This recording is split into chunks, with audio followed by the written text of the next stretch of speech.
Martin, maintenant, va nous expliquer, lui qui témoigne anonymement, comment et pourquoi il a disparu pour l'administration de ce pays depuis 5 ans ou 7 ans. Ça s'est fait très progressivement en fait. Ça a commencé en 92-93, j'ai fait une faillite. Et là, quand vous êtes en profession libérale, vous êtes responsable totalement sur l'ensemble de vos biens. Donc tous les comptes sont saisis. Donc si vous voulez avoir de l'argent, vous n'en avez pas. Il faut en gagner d'une manière... Vous avez des enfants vous aussi à cette époque? J'ai des enfants et une femme, oui. Même si vous êtes séparé d'avec votre femme, néanmoins elle vous laisse revoir ses enfants qui sont majeurs par ailleurs? Absolument pas, non. Le terme de fugitif vous convient-il? D'autant plus que comme David Kimball, donc interprété par David Jensen pour la télévision, Harrison Ford au cinéma, oui c'est moins douloureux quand même. Ouais. Non, c'est beaucoup moins douloureux qu'Alain Gobi, que parce qu'il y a des enfants au milieu, mais c'est quand même une vie où il faut se cacher tout le temps. Pas mal, non, ça s'est organisé très, très progressivement, oui. Il y a des côtés agréables à vivre caché. Très, très agréables, oui. Lesquels, racontez-nous. Bon. Qu'est-ce qui vous fait rire? Votre question. Quels sont les côtés cachés qui sont agréables à vivre? J'imagine, ça doit être agréable d'être caché, non? De se sentir planqué, même qu'on soit comme la lettre de Edgar Allan Poe ou pas. Déjà, ça permet de s'observer en train d'agir. On ne sait plus vraiment, ça arrive dans certaines situations. Qui on est? Je est vraiment un autre, quoi. On signe un chèque. Merde, j'ai pas fait la bonne signature. Bon. Puis il faut expliquer aux commerçants, non mais il faut que je leur fasse tout ça. Bon. Mais aussi dans des rapports intimes avec quelqu'un, dans une vie de famille, dans une vie de couple par exemple. Qui est-ce qui est en train de parler à l'autre? Il y a des moments où on ne se pose pas vraiment la question, on a une espèce de flottement comme ça. Puis il y a aussi des moments où c'est très drôle d'être un autre.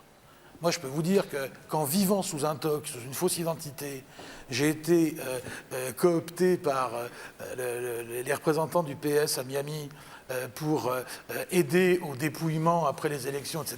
Bon, c'est quand même fabuleux. Quand on n'a plus ses droits civiques, oui. Escroc sans droits civiques recherché avec un mandat international, quand même. Bon, ils viennent me chercher pour dépouiller, etc. Un truc très... Les élections importantes. C'est très drôle, oui, c'était les présidentielles. C'est très drôle, ça. Ça se savoure, quand même. C'est des moments qu'on ne retrouve pas ailleurs. Quels sont les moments drôles de la vie clandestine? Drôle, non, agréable, je dirais. Parce que imaginez que vous avez un métier, vous êtes pris toute la journée, vous avez une comptabilité à faire, vous avez un travail de représentation quand vous êtes en libéral. Là, je ne fais plus que des remplacements, donc c'est partiel. Je n'ai plus de comptabilité, je ne tiens plus de compte bancaire, je ne fais plus de déclaration d'impôt, j'ai du temps pour moi. C'est extraordinaire, ça, ce que je n'avais pas avant. Donc j'ai pu apprendre un deuxième métier, enfin j'avais déjà commencé, que je pratique maintenant, qui me rapporte aussi quelques revenus. Et puis j'ai du temps, quand vous vivez à l'hôtel par exemple, je ne regarde pas la télé, je suis désolé, votre émission j'ai vu la première fois sur la vérité pour savoir ce que vous faisiez, oui. Par contre, par rapport à notre ami, je ne vis pas sous une fausse identité, j'évite de donner mon identité totale. Ou quand on me demande mon nom, c'est quand vous achetez une télévision, on vous demande... Vous n'avez pas de télévision, vous n'avez pas de télévision. C'est un exemple que je vous donne. Vous pouvez très bien acheter un vélo, une radio, vous pouvez acheter tout un tas de choses.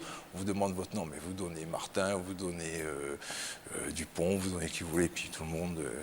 Du schmurtz, c'est très rigolo en fait. Du schmurtz, c'est dur à placer. Non, les gens marquent, je vous ai plaît, s'il vous plaît. Vous faites passer du schmurtz? Très, très, très sérieux.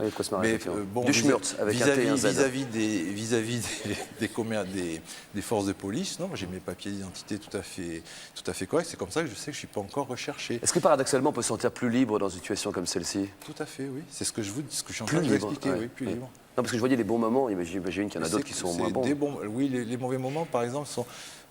c'est dans l'organisation pratique, par exemple, quand vous mangez au restaurant parce que vous êtes SDF, que le 24 décembre au soir, vous cherchez un endroit où manger, personne ne vous prend, quoi. Enfin, un billet comme ça, même pas déguisé, quoi. Vous êtes déguisé? Oui. Comment vous vivez? Parce que l'organisation de votre cavale s'est faite en 5-7 ans. Il faut des amis quand même. C'est ce qu'ils disent tous. Il faut compter que les amis, il faut que vous fassent confiance, il faut compter sur eux. Moyennant quoi, j'ai tout un tas de, non pas de domicile, mais d'hébergements. Alors en plus, il faut, parce que j'enfreins pas mal de législations, celle du travail, celle de la sécurité sociale. Comment ça se déroule? Racontez-nous en 2 secondes, comment ça se déroule par exemple quand vous faites un remplacement médical, donc les patients, on ne dit pas les clients, les patients viennent voir le médecin qu'ils connaissent, ils tombent sur un autre médecin. Ah, mais le le docteur a C'est bien le le droit maître. de prendre ses congés et de se faire remplacer. C'est ce qui se fait habituellement. Les gens sont jamais étonnés de Le tomber mode- sur une le bobine mode qu'ils ne connaissent pas, quoi.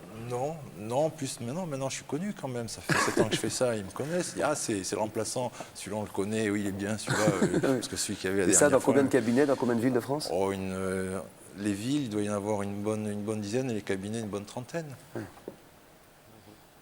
Je peux poser une question technique. Vous êtes médecin, vous établissez des ordonnances. Oui, mais quand on fait des remplacements, on utilise des ordonnances Du médecin remplacé. qu'on remplace.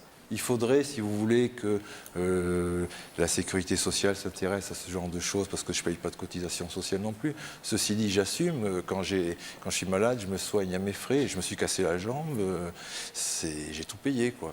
Il faut assumer. Qu'est-ce que la justice vous reproche précisément, Martin? Alors, elle me reproche une faillite qui n'est pas très grave, mais surtout ce qu'on appelle un abandon de famille, puisque je ne paye pas Pension alimentaire. la pension. Non, il n'y a pas que la pension alimentaire. La pension alimentaire, ça serait rien. Moi, j'étais tout à fait d'accord pour la payer. C'est surtout la prestation compensatoire de madame, qui est assez élevée, qui est non révisable. Hein. Ça, les gens en général ne le savent pas. C'est Donc non pension révisable. plus la compensation, ça fait 12 000 francs. C'est non révisable, vous devez combien? Oh, Vous avez à ma combien femme- vous avez à combien ma femme, d'heures? 600 000 francs à 600 000 l'heure francs. actuelle, oui. Et à vos créanciers? On va dire 6 millions. Vous en avez pour lourd. C'est très très lourd. Mais c'est beaucoup moins lourd par exemple que Pierre Boton. Lui, j'ai entendu, c'est 26 millions ou quelque chose comme ça. Il y en a pour 820 ans à payer. Ouais. Et vous avez calculé? Moi, je ne paye pas de toute façon. Donc, Ouais. Et si un jour vous vous faites choper, vous les imaginez eh ce ben, jour? oui, là, je pense que j'irai en prison. Mais c'est pour ça que je prépare mon départ de France.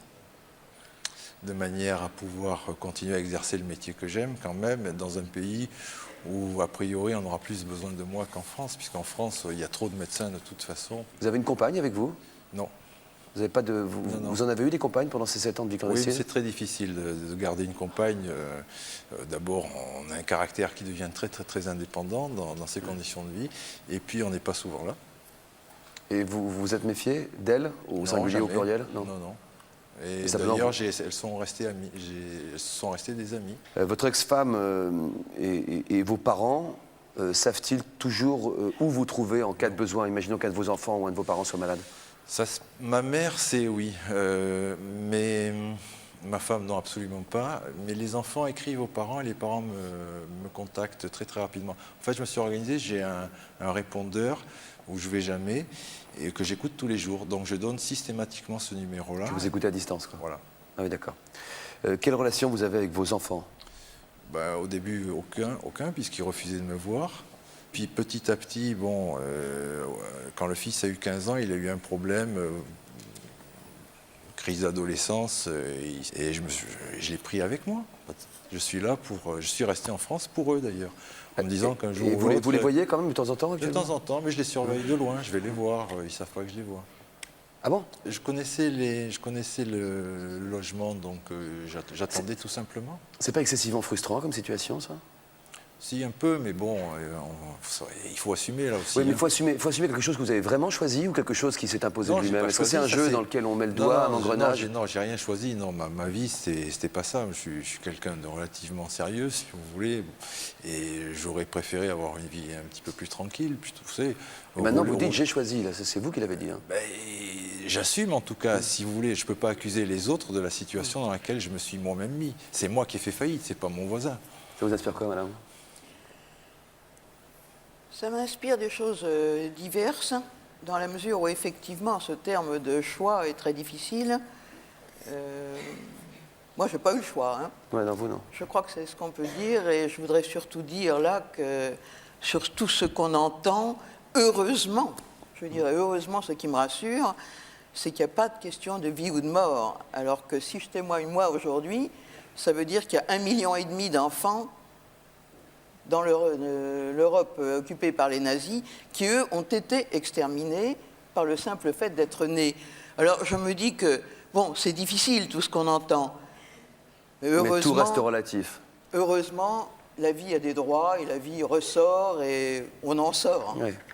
Par contre, ce que je comprends parfaitement, et ce que vous disiez également, c'est que quand on est dans une action, quelle qu'elle soit, il y a, allez, entre guillemets, une forme de jeu, ou en tout cas des circonstances qui font que ce n'est pas aussi dramatique au moment où on le vit que ceux qui le voient de l'extérieur peuvent le croire. C'est vrai? Oui. Il y a une circonstance à laquelle il n'y a pas de choix. Bon, eh ben, On y va. on fonce. On essaie de prendre la bonne stratégie plutôt que la mauvaise. Voilà, c'est une question de caractère. Vous êtes actif et vous agissez, et puis... Je voulais déjà réagir, ça me tarabuse depuis tout à l'heure, parce que ça, je crois que c'est important. En mettant à part, effectivement, le cas des gens comme vous, madame, qui ont été soumis à une traque générale et organisée, qui n'était pas dirigée spécialement contre vous, mais contre un ensemble de personnes. Ça, c'est vraiment une autre situation. Mais je suis intimement persuadé que quand on se met en cavale, quelle que soit la façon dont on le fait, il y a, à la base, un bon fond d'égoïsme. On le fait, même si on met des paravents, etc. Mais tout au fond, en fait, on décide de le faire pour soi. Alors que ça soit pour sa prétendue ou sa sécurité, que ça soit en s'abritant derrière des grands sentiments, mais on le fait pour soi. Bien sûr que vous le faites pour vous. Oui, mais C'est d'accord, normal. mais ce que je veux dire, c'est que quand on prend cette décision-là, on ne tient absolument pas compte de ce que ça peut entraîner pour les autres. Parce qu'on est là, on se dit, OK, je le fais, j'y vais, je saute, je vais dans le truc. Et puis, bah, les autres, il faut qu'ils suivent. Les amis, la famille, il faut que ça suive. Et on les oblige à suivre. Et sinon, ils vous apporteront des oranges à la santé. On peut même plus apporter d'orange. Mais, ouais, mais c'est quand même un... On ne peut plus apporter d'orange en prison? On n'a Ah jamais non. On n'a jamais pu? Non, non. pu. C'est une histoire, ça. Non, on a droit... Enfin bon, pas... Mais, Vous allez en prison aussi. mais non. voilà, Mais je moi, connais. j'avoue que je ressens ça tout le temps, quoi, en me disant, mais effectivement, ce que j'ai fait, j'ai entraîné des gens dans ma cavale. En Italie, En Italie, Autriche, aux États-Unis, en Floride. Autriche, c'est un petit détour, en Floride, bon, un peu en Afrique aussi. Enfin bon, Comment vous avez démarré votre cavale? j'ai démarré ma cavale sur les conseils d'un avocat. C'est vrai? Ouais, j'étais en prison. Pour une histoire, bon, j'étais vendeur de voitures d'occasion, alors évidemment, ça tout de suite. Hein, bon. Yo, je vous en prie, Irène est avocate, je précise pour vous. Bon. Et puis, j'avais une autre affaire à l'instruction. Genre des petites histoires avec des banques, enfin bon, pas grave. Bon. Quoi, de la petite escroquerie? Voilà, des petites bricoles. Bon. Et puis mon avocat m'a dit, écoute, si tu es toujours détenu quand tu te retrouveras en jugement pour ces nouvelles affaires, de toute façon, tu prends 3 piges. Je lui dis, bon, j'ai une perme là dans 15 jours, ton avis? Bah, bien, mon avis, si tu peux, vas-y. Donc la décision a été prise, j'ai su que je sortais en perme et que quelques heures plus tard, il y aurait déjà une frontière. Vous aviez combien d'heures de perme? J'avais 24 heures de perme, donc ça a été très très vite. C'est sorti de la maison d'arrêt, pas le temps de... Bon, on saute dans un avion pour descendre dans le sud de la France, puisqu'officiellement c'est là que je me rendais. Là, c'est une valise vite fait, la voiture, et on trace vers l'Italie. Et puis après, bon, ça a été l'installation en Italie. Alors j'étais sous ma vraie identité, parce que même si on ne peut pas savoir si on est recherché, comment on est recherché, il n'y a pas de 3615 wanted pour savoir où on en est, quoi. C'est pas... donc on a quand même une vague idée. On se dit, bon, alors attends, d'autant que j'avais de la famille en France qui habitait à l'endroit où j'étais censé habiter moi aussi. Donc je me suis dit, on va voir combien de temps les flics vont mettre à débarquer. Après, il faut que l'information remonte, c'est pas le même parquet. Puis après, est-ce qu'ils vont diffuser au niveau européen? Peut-être pas tout de suite, parce que officiellement, j'avais une toute petite peine. L'autre affaire étant encore à l'instruction, elle apparaissait pas, donc je n'étais pas condamné pour ça. Bon, bref. Donc je me suis installé relativement tranquillement en Italie en me disant, de toute façon, s'il y a une commission rogatoire internationale qui est émise, ou un avis de recherche ou quelque chose, au moins 3-4 mois. Quoi. Vous avez déjà votre fils? Oui, ils sont venus me rejoindre, donc ma famille est venue me rejoindre un mois et demi après mon arrivée. Donc ils ont quitté la France? Ils ont quitté la France. Alors eux aussi, ils ont dû s'organiser rapidement, j'imagine? Oui, d'autant qu'il y avait des huissiers aussi, donc Jean Charmant qui s'accroche à la grille dès le matin. Bon. Et ça a été un peu rocambolesque, quoi. C'est-à-dire que tous les meubles sont dans le camion, la maison est totalement vide, l'huissier arrive, et vous partez? Nous, non. Bon. Puis comme c'est un gentil huissier un peu niais quand même, il dit, ah bon, j'en reviens demain, bah faites donc ça. Bon. Et donc il y a eu alors le côté aventureux de la chose, c'est-à-dire que donc ma compagne, mon fils, qui avait 3 ans à peine à l'époque, sont partis dans un camion de location, ont passé la frontière avec tout un chargement. Tranquillement aussi? Un peu moins, mais enfin, bon, c'est l'Italie, alors on s'arrange, puisqu'il y a un douanier qui disait, oui, mais il n'y a pas le formulaire machin avec le coup de tampon. Bon, et puis si pour 200 000 lire, on a le... Bah d'accord, il n'y a pas de problème. Bon, bah alors on y va. Il a donné 200 000 lire et c'est passé, c'est vrai? Oui, bien sûr. Ouais. Bon, bah donc on s'est installé. Et puis là, c'est posé le problème de vivre, parce qu'on n'avait pas grand-chose, on n'avait pas beaucoup de cash, et une cavale, ça coûte cher. Ça coûte cher parce qu'il faut payer d'avance. J'ai pris un appartement, j'ai payé 6 mois de loyer d'avance. Il faut récupérer une bagnole parce qu'il faut qu'on se déplace. Bon, tout ça, ça se paye, quoi, parce qu'on ne va pas emmener une voiture immatriculée en France à son nom, on ne sait jamais. Bon, et puis surtout, il faut bosser.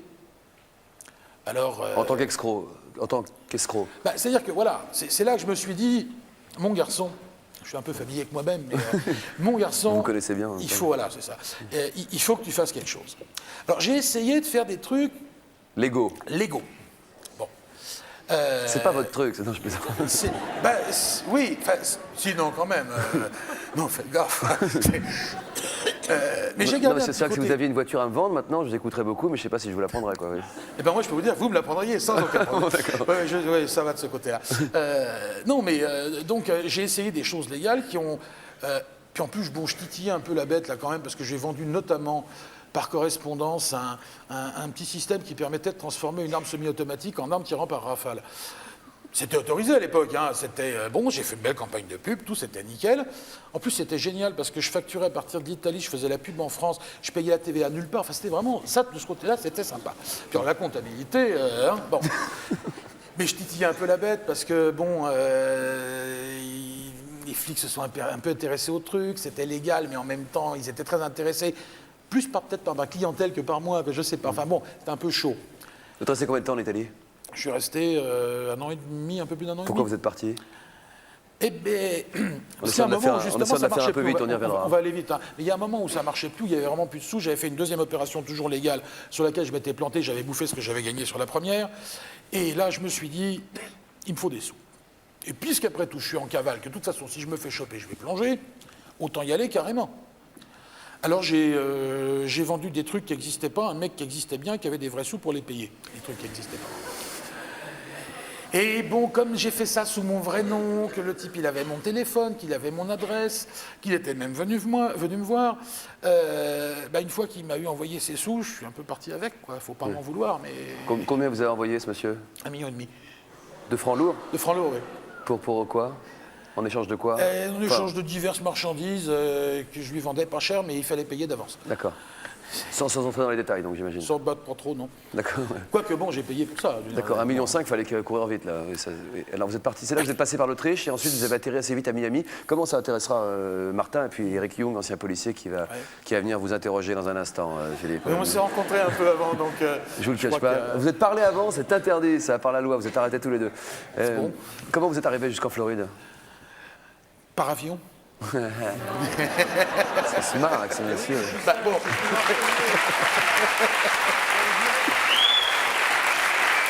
Les billets d'avion. Les billets d'avion. d'avion. Oui.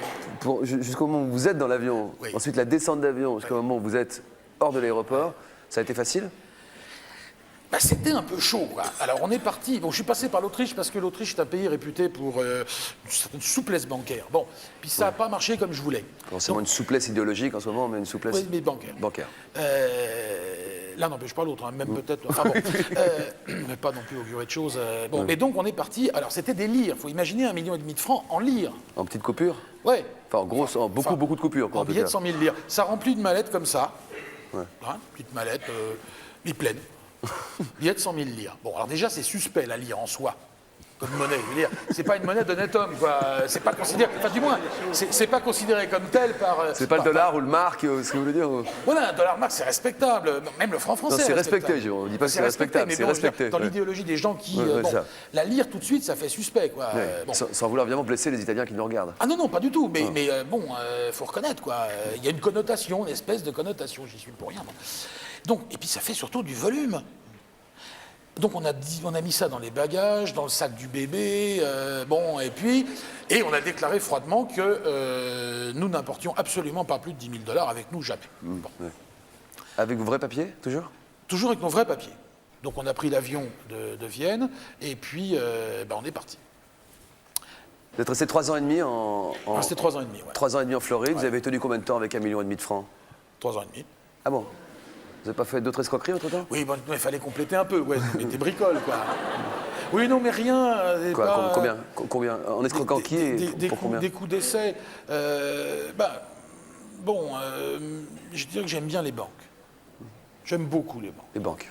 J'aimais beaucoup les banques. Et donc, Les escroquiez comment? Au crédit Oui, souvent. Puis ce qu'on m'a reproché d'ailleurs en abusant de leur confiance. Je vais demander à Eric Young de venir nous rejoindre maintenant, puis vous nous expliquerez comment vous êtes fait choper. Eric Young, qui est un ancien policier, aujourd'hui journaliste et écrivain.